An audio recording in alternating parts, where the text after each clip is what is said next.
अस्सलाम वालेकुम नाज़रीन हज़रात, मैं हूं अली शाराबा और आप देख रहे हैं तस्नीम टीवी। पिछली बार के हिस्से में हमने हमलों की तफसीरात को जाना था जो आप सुल्तान खिलजी ने किए। आज अलाउद्दीन खिलजी के जरियात से हुए तमाम हमलों के बारे में हम जानने वाले हैं और धीरे धीरे हासिल करेंगे तमाम मालूमात आप खिलजी हुक्मरान के बारे में।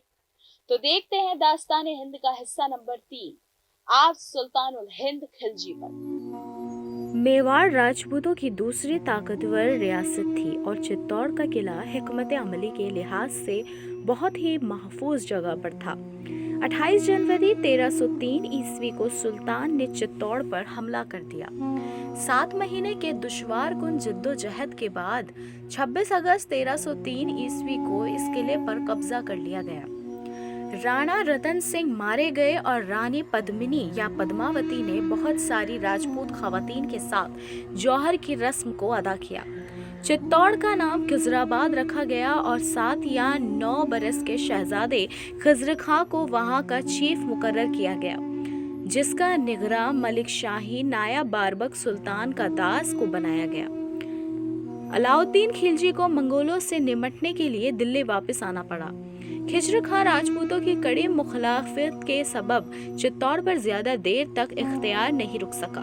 सुल्तान ने खिजर खां को चित्तौड़ खाली करने का हुक्म दे दिया और वहां की जिम्मेदारी राजपूत सरदार मालदेव को सौंप दी।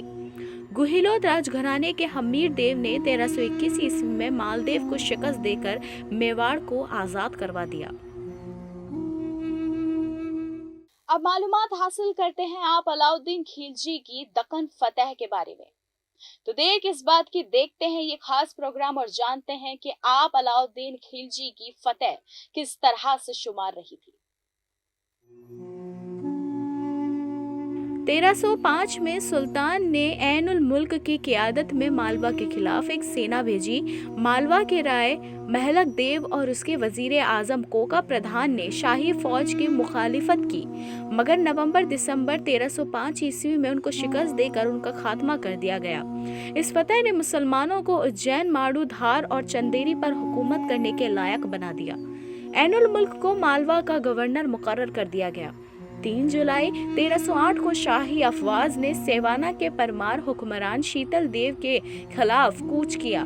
10 नवंबर 1308 ईस्वी को शीतल देव मारा गया और सेवाना की हुक्मरानी कमालुद्दीन गुर्ग के सुपुर्द कर दिया गया। जालोर के हुक्मरान कन्हार देव ने 1304 ईस्वी में सुल्तान के मातहती कबूल कर ली, मगर धीरे धीरे उसने अपने को दोबारा आजाद कर लिया। 1305 ईस्वी में कमालुद्दीन गर्ग ने उसे शिकस्त देकर उसका कत्ल कर दिया और जालोर पर मुसलमानों का कब्जा हो गया। जालोर के हथियार डालने के साथ ही राजपूताना की सारी अहम रियासतें एक बार बाद में कब्जे में ले ली गईं। जैसलमेर, रणथंभौर, चित्तौड़, सेवाना और जालोर उनके साथ लगी। रियासती बेंदी, मंडौर और टोंक सब कब्जाई जा चुकी थी। 1311 ईस्वी तक शुमाली हिंद में सिर्फ नेपाल, कश्मीर और असम ही ऐसे बाकी हिस्से बचे थे जिन पर अलाउद्दीन कब्जा नहीं कर सका था।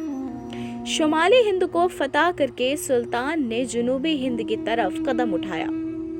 अलाउद्दीन खिलजी के जुनूब के मुहिम्मात के पीछे मुमकिना तौर पर दोनों ही रियासी और माशी वजूहात थे। एक पुरजोश फातिहा के लिए दक्कन की दौलत और खजाना कशिश की बहुत बड़ी वजह थी। उस वक्त जुनूब में 4 अहम रियासतें थी। पहली, रामचंद्र देव के महतेज देवगिरी की यादव रियासत। दूसरी, काकती घराने के प्रताप रुद्रदेव अव्वल के मातहत तेलंगाना की रियासत। तीसरी, वीर वल्लाम सोम के मातहत द्वार समुद्र की होयसाल रियासत। और चौथी, भारवर्मन कुलशेखर के मातहत मंदूरा के पांड्या रियासत। इनके अलावा कुछ छोटे छोटे राजा भी थे, जिसे नीलोर जिले का राजा मड़मासिद्ध, उड़ीसा का राजा भानुदेव, कोलूम का राजा रविवर्मन और मंगलोर का राजा बंकीदेव अलुपेंद्र वगैरह। जुनूब को जीतने के पीछे सुल्तान की दौलत की चाह और फतेह का इरादा थी। वो इन रियासतों को अपने मातहत करके सालाना महसूल वसूल करना चाहता था। जुनूबी हिंद के फतेह का अहम सहरा मालिक काफूर को कहा जाता है।